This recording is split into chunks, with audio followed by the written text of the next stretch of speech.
to the UIAAA Connection podcast. GoFan and VNN are proud to be the exclusive sponsor of the UIAAA Connection. Now a combined company, GoFan and VNN provide a seamless integration for digital ticketing and athletic websites. Direct your fans to one place for all your athletic events, communications, and tickets to home and away games. Thank you to GoFan and VNN for their exclusive sponsorship of the UIAAA Connection.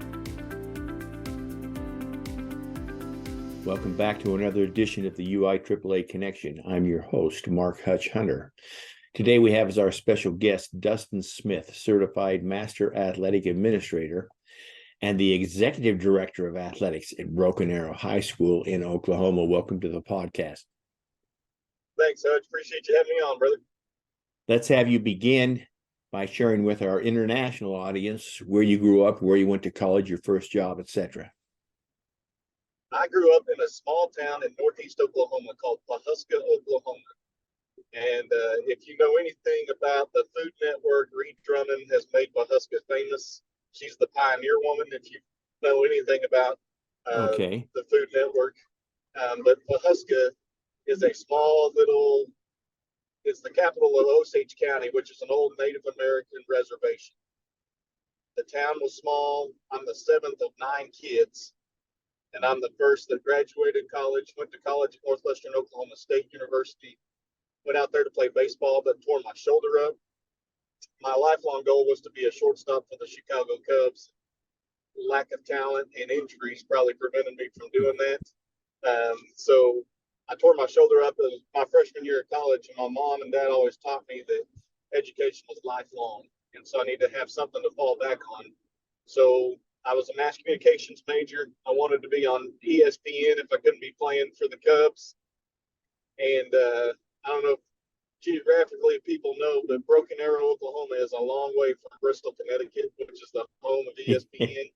So I never quite made it to ESPN, but I started in collegiate athletics and worked 17 years in collegiate higher education, and then spent the last 8 years now in secondary education, interscholastic athletics. So I bounced around Oklahoma, went to the University of Arkansas, Fort Smith as the athletic director there, led them through the transition from junior college to Division II athletics, and then went to Greenwood, where you and I met, was in Greenwood, Arkansas, and then moved in May of this year up to Broken Arrow and been a Broken Arrow since. Excellent. Let me ask you about, you have 9 siblings, so there's 10 children. I have 8 siblings. There's 8 siblings, 9 of us total. The reason I ask is I have 8 siblings, 9 total. So what is your placement? Are you the oldest, the youngest, in the middle? Are you number 5, number 6, number 7? I'm number 7, and I think my dad was worried the Smith name was going to die out, so he wanted to populate the world and make sure the Smith name carried on. But I'm the 7th of 9. I've got 5 brothers and 3 sisters. That is incredible. I have 4 brothers and 4 sisters. So who knew? Small world there. That's incredible. Yeah, well, there's not in Utah, it's more common to have a larger family, but people outside of Utah, you don't hear that. So that's fascinating. So we have that bond.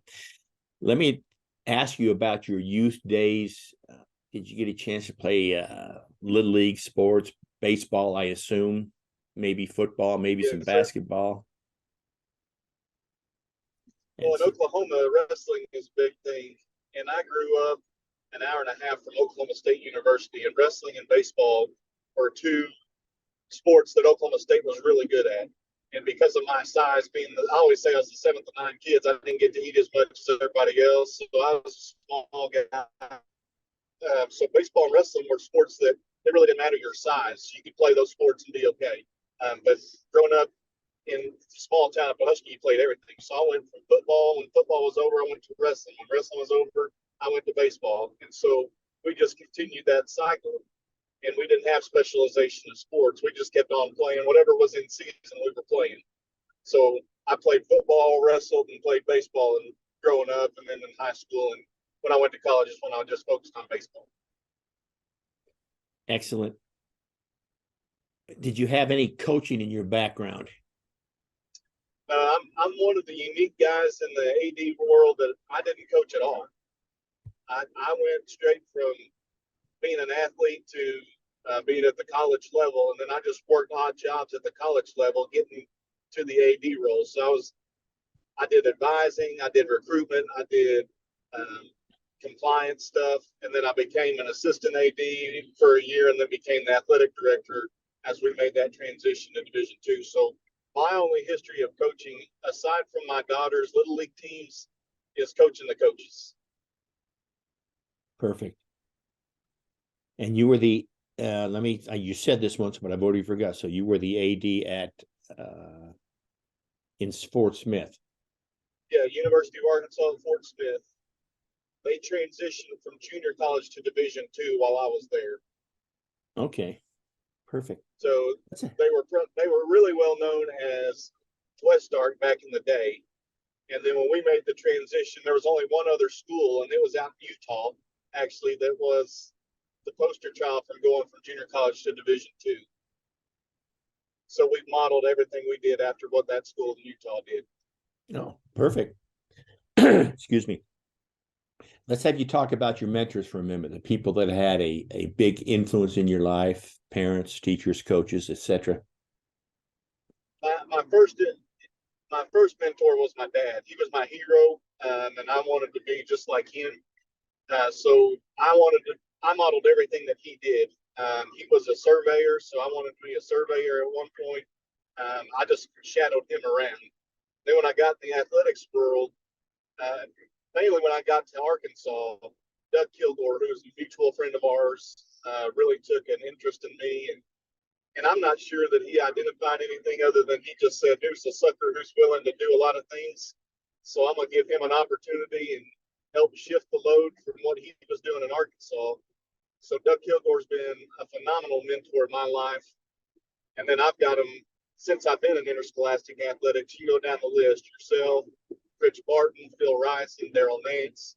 A lot of people who have taken an investment in me, Jamie Sheets, people that I have been involved with at the national level have really impacted me and made me a better leader just because of my involvement with them. Thanks for answering that. Some great people you mentioned.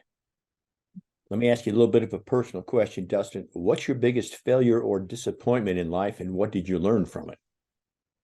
I think when I was at UA Fort Smith, we made the transition to Division II. Well, year 3 of that is a provisional year where you can't compete for postseason. You just race and trying to the boxes for the NCAA. And after you do year 3, you're supposed to advance into active status, is what they called it. Well, for me, we were getting ready for a big announcement, a press conference, and the NCAA called me and said, hey, Dustin, I need your rosters for cross country. I said, all right, I submitted them in all the paperwork. And they said, well, you don't have enough runners. So you have 2 sports that didn't meet the minimum. You're going to have to repeat year 3. And so I told my boss, he wasn't very happy. That's the best development you can get, but you only get it once. So we failed in our attempt to become active after year 3. So we had to repeat that year, which was very difficult. We didn't lose kids, but it was a learning experience for me in the fact that I had to impact everything I was expecting. And so whenever I double, triple check things now, it's because of that situation where we had to repeat a year that wasn't fun. Wasn't fun to talk to coaches, wasn't fun to talk to kids and say, hey, we have to repeat a year. We didn't do what we were supposed to do. So you have to wear that and just say, it's on me. We didn't do what we were supposed to do, no matter who I could blame. At the end of the day, we didn't do what we were supposed to do. And so we had to repeat that year. And it was difficult, but we ended up making it through it. And I'm a better leader because I fell forward, if that makes sense. I didn't let that setback set me back. Well, then let me ask a follow-up. Not understanding, well, my dealings with the NCAA have not been very good. So Was this just sprung on you, or did they say if you go to like page 46, paragraph 3, you should have known this? Or because it sounds to Well, me like it was kind of popped on you. yeah, it was popped on us, and they have a consultant come in year 3 to come in and make sure everything's done like it's supposed to be done.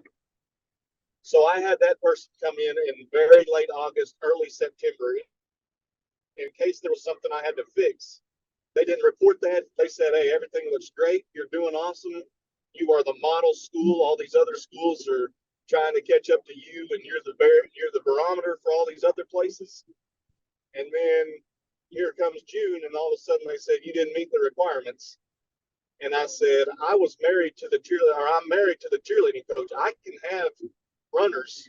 That wasn't a problem. They didn't care that the runners finished at a certain spot. They just had to finish. And so it felt like it was kind of sprung on me, especially since they referred everybody to UA Fort Smith. Said, hey, if you want to do this the right way, call UA Fort Smith because they're doing it the right way. So it was kind of it jumped out and got us when we weren't expecting it. And my taste for the NCAA wasn't real positive at that time. Well, imagine the NCAA pulling something like that. I'm sure that's never happened before. That blows your mind, I'm sure, Hutch. Let me talk to you about how the job of athletic administrator has changed. Obviously, you're in a unique position because you spent 17 years at a university, and now you spent 8 years in a high school. So when you first started, because I realize the jobs are mostly the same, but there's obviously some differences between the two levels. How has that changed over your time? I think parents have always been involved, but the level of parent involvement now is probably, I don't want to say parent involvement, probably entitlement, because youth sports have taken off to a degree that I don't think we anticipated. And when I was a kid, we didn't travel as much as kids do now. And all these kids get rings for winning a tournament or being second place in a little travel league tournament. And so when parents and their kids get to our level, they feel like they should all be getting the playing time. They feel like they all should be getting the trophies and the participation stuff. And so I think the parent involvement has been there, but the entitlement from parents probably and from kids has changed drastically since I started this. And let's have you mention to our audience, is there a big difference in being an AD at a D2 school and an AD at a high school? I would think just because it's at the collegiate level, but obviously the day-to-day stuff is going to be mostly the same. So is there a difference, or is it pretty much just a different name? Bigger school. There's a lot of difference because when you're at the collegiate level, you get kids from all over the place. They come from all parts of the world and all parts of the country. When you're at the high school level, you get what you got in that town. And so people are invested at the high school level because it's their hometown school. It's their kids that are involved in the process. You don't have quite that depth of connection when you're at the collegiate level because you've got kids coming from all over the place. So it's a lot different because of parents and at the high school level than it is at the collegiate level. Let's have you talk for a minute about how you became, you mentioned Doug Kilgore, so how you became involved in the Arkansas Association. Obviously now you're involved in the Oklahoma Association, and then I'll follow that up with some questions about the NIAAA. Okay. When I first got to Greenwood, Doug Kilgore was good friends with the former AD, the guy I replaced. And so when I say good friends, they were best friends. And so he reached out to me early on, and I said, hey, Doug, however you can get me involved, I'm willing to do whatever. And that was probably the kiss of death for me because Doug was ready to say, okay, he wanted somebody to help him do the teaching. He wanted somebody to help him do recruitment, mentoring, and all kinds of stuff for the state association. So I don't know what I was agreeing to at the point that he contacted me, but because of his investment in me, I started doing a lot more at the state level. I started being a co-education chair with him. I started doing programs for our state association. And so my involvement with him was kind of becoming his right-hand guy and kind of learning everything that he did and on the state level. So eventually I took over. He retired. I eventually took over as the state coordinator for Arkansas, really started getting involved at the national level from the NIAAA cohort, the processes that were involved in the NIAAA. And it all started because I was willing to have a conversation with Doug Kilgore and willing to say, I'll do whatever you need me to do. And so you're involved in the NIAAA now. You're in Arkansas. Section 6 decides they want you to run for the at-large. How does that work? And I ask about that because I ran unsuccessfully for the at-large. Probably, well, you were probably at UA Fort Smith. This was 1999. That's how long ago I ran unsuccessfully for the board. But I want you to talk to our audience because that's a big deal. And I know when I ran, I'm not sure I slept any of the conference, but I want your view of that. Yeah, that was, of course, you have to get the nomination for your state in order to be part of the Section 6 nomination. And so Arkansas said, hey, we're coming up with Section 6 versus Section 1, and Section 1 is extremely hard to beat at the at-large process. So Doug said, hey, I'd like to nominate you from Arkansas. I said, man, if they want me, I'm willing. So got the nomination from Arkansas, then went to the section meeting, got the nomination from the section meeting. And so then it's the process of, and you know how this works, the process of doing the election process, having to understand what that looks like. So understanding going in that Section 1 is extremely hard to beat, I had to go to every hospitality room there possibly was to start meeting and greeting people. And of course, your 3-minute speech is a big part of that process. You got to give that 3-minute speech, and then you got to spend the rest of the conference trying to secure votes, which seems really weird to me. And it's I like relationships. I like having conversations, but it felt so weird to just say, hey, can I get your vote? Will you vote for me? And so somehow it came Tuesday of the conference. Like you said, I didn't sleep a whole lot. I was just going from one hospitality room to the next or one meeting to the next, introducing myself to people and talking to people. And then lo and behold, that Tuesday afternoon at the annual meeting, that's when they said, Dustin, you were selected as the Section 1 or the Region A representative. So you're at large, and that starts your board appointment, and you start on the board the very next day. That's awesome. Before you became involved in the NIAAA, back when I ran, there was a time when there was 3 general sessions at the national conference. And that third session was sandwiched in between the first and the last one, Sunday morning. And that's where they had the at-large people give their speeches. And it's 8 o'clock Sunday morning. Do you want to guess how many people were in the audience? Probably not a lot. I'm guessing there was maybe 200. We gave our speeches, and then they've obviously refined the election process a little bit. And back then it was all hand voting, ballot voting before the electronic, et cetera, but that's come a long way. Thank you for sharing that, because I would encourage anyone to go through that process. And of course, 2 of the people you mentioned, Big Rich Barton and Jamie Sheets, are both Utah at-large winners. And part of that process, as you know, Hutch, is, you do the campaign and all that stuff. But that 3-minute speech that you give, and in Nashville, for me, it was the largest convention we've ever had. And so you're up there in front of 2,800 to 3,000 people, and you're giving your speech trying to say, hey, this is me in a 3-minute speech. And I want you to know and get a glimpse of who I am and what kind of leader I am. And that's tough to do in 3 minutes, to be able to really portray that to people to understand just who you really are. So that process was stressful. It was unique, but it was a fun process to go through. Yeah, and you are so correct about the 3-minute speech.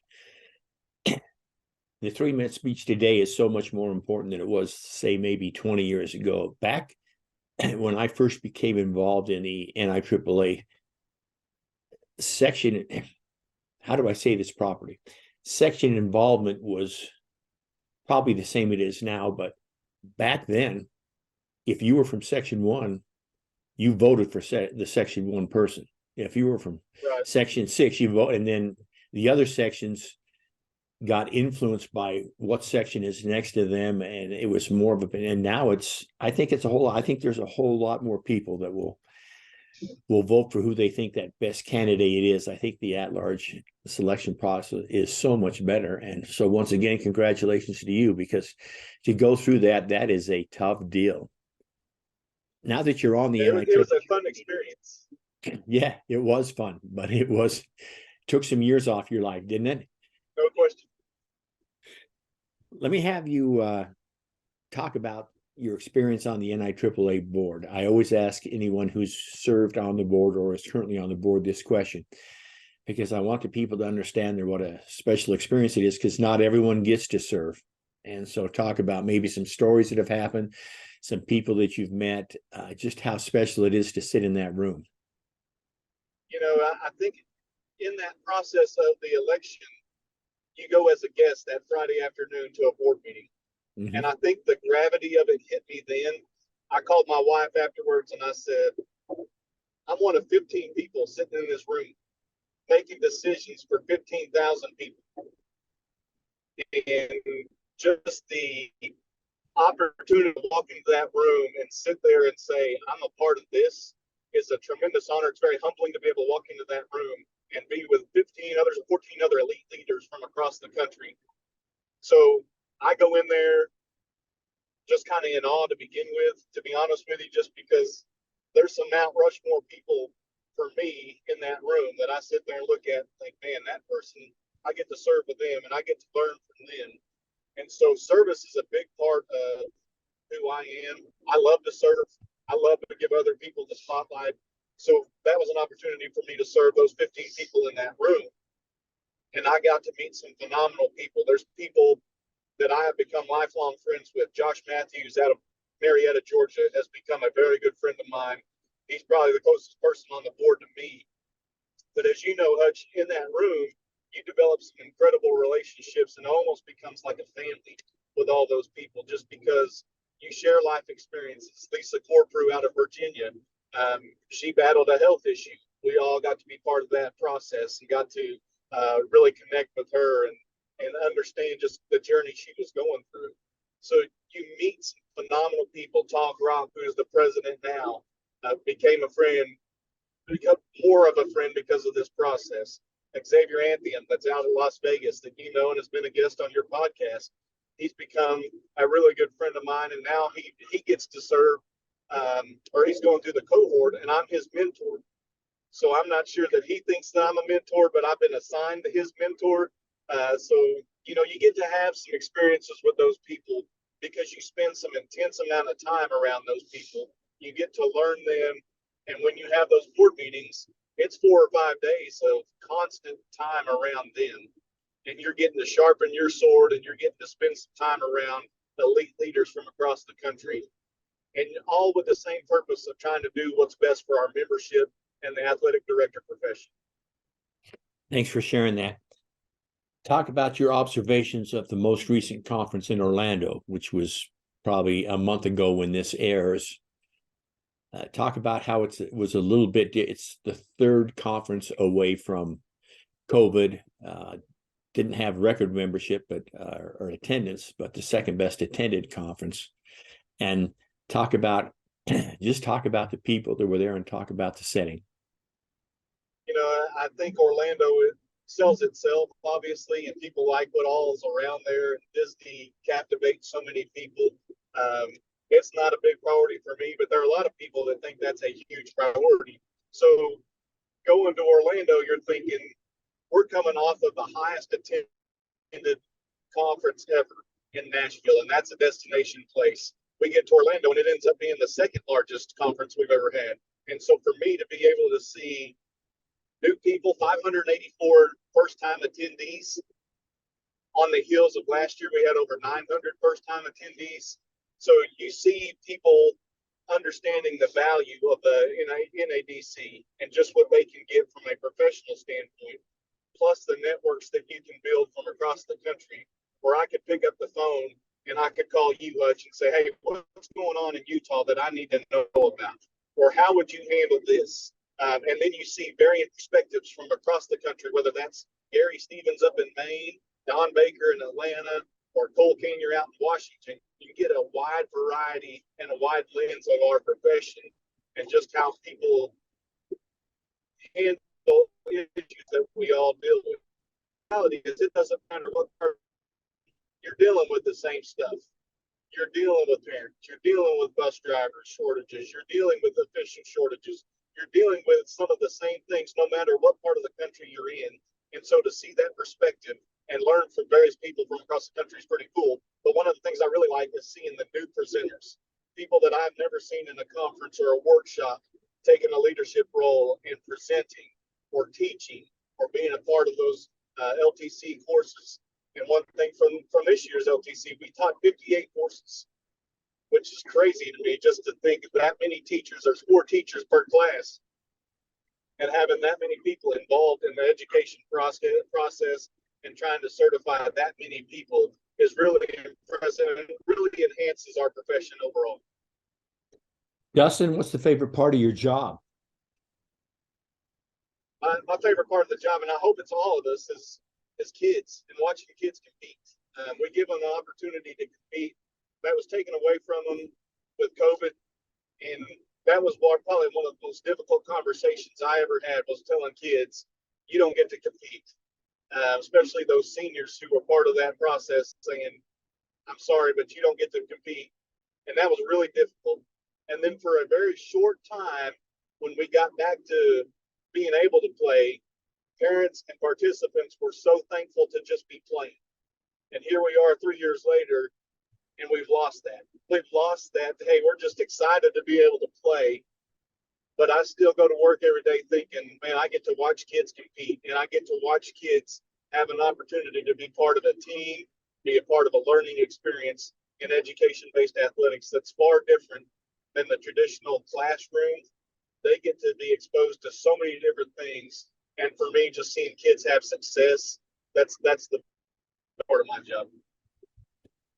Some great observations. Thank you for sharing that. Let's finish up with a couple of questions. The first one being, I asked this of all my guests. I need Dustin's 2 suggestions for a brand new athletic director in order to be successful. What would your 2 suggestions be with your wealth of 26, 27 years in the profession? Hey, that's a great question. I think the first thing I would say is involved. Don't sit in your desk. Get involved with your kids. Get involved with your coaches. But get involved with the state organization that you're a part of. Understand that the education process is lifelong. And so that involvement will help our profession, will help you as a person become better. So with that is the certification levels, the education levels that are offered through our association. But number 2, I would say find a mentor. Find somebody that you can contact, accountability of some sort, somebody that can help you navigate the tough times, because there are going to be tough times. And the reality is we don't win every game we play. And so you got to have somebody that you can bounce off ideas. I'm fortunate that I have a very supportive spouse, but at the end of the day, you need somebody that is in the profession that understands exactly what you're going through. And you can say, hey, I'm dealing with this. What's your honest opinion? Or here's a discussion that I have coming. How do I best phrase this? And it's not fair for me to dump that all on my wife every night. So I need to have somebody that I can reach out to. And so I would say develop that network, find that mentor who is invested in you as a person and will help you become a better professional. Great suggestions, and I hope the new ADs out there follow those. Let me finish with this question. Dustin, what question should I have asked you that I failed to ask you? And I think the question I would phrase in my mind is, who's my support team? Who are my people that help me do what I do? And for me, it's my why really is the reason why I do what I do. I mentioned my wife briefly. We've been married almost 16 years now, and she's been my unpaid assistant AD for all of those years. And she's been one who sacrificed time and sacrificed a lot of things for me to chase my profession and chase my career. So I've got her to thank. I can't say enough great things about what she's provided. But I've got 3 incredible kids. I've got a son, Alec, who is a basketball coach in Malvern, Arkansas, coaches at Glen Rose. He and his wife are the boys and girls coaches. And then I've got a 14-year-old daughter named Wrigley. I'm a huge fan of the Chicago Cubs, so I got to name her Wrigley. That's their field. Smith was just such a common last name. I wanted her to be unique, so she's named Wrigley. My wife makes me spell it differently because she's a Cardinals fan. The Cubs and Cardinals are rivals. So she makes me spell it differently, but ironically, Wrigley is a Cardinals fan. She don't even like the Cubs, but it's a unique name for her, and she's been so supportive of this process as well for me. Made adjustments, made sacrifices of her own, and then our youngest is, I like to say, she's a party looking for a place to happen. Her name's Raylan. She's a 9-year-old 4th grader, and she's just a good time, and she brings humor to almost any conversation that we have. So it don't matter what kind of stressful situation I'm in, she can make me laugh or she can make me smile and really make me understand that life is more important than whatever decision I'm making. That is great. Thanks so much for sharing that about your family. That wraps it up for this edition of the UIAAA Connection. Again, our guest today has been Dustin Smith, Certified Master Athletic Administrator, the Region A at-large representative on the NIAAA Board of Directors, and the Executive Director of Athletics at Broken Arrow High School in Oklahoma. Thanks so much, Dustin, for being on the podcast. Such, I appreciate you, brother. Thank you for what you do, and thank you for what you do for our profession. Well, you're certainly welcome. For our listeners out there, we hope you tune in again next week for another edition of the UIAAA Connection.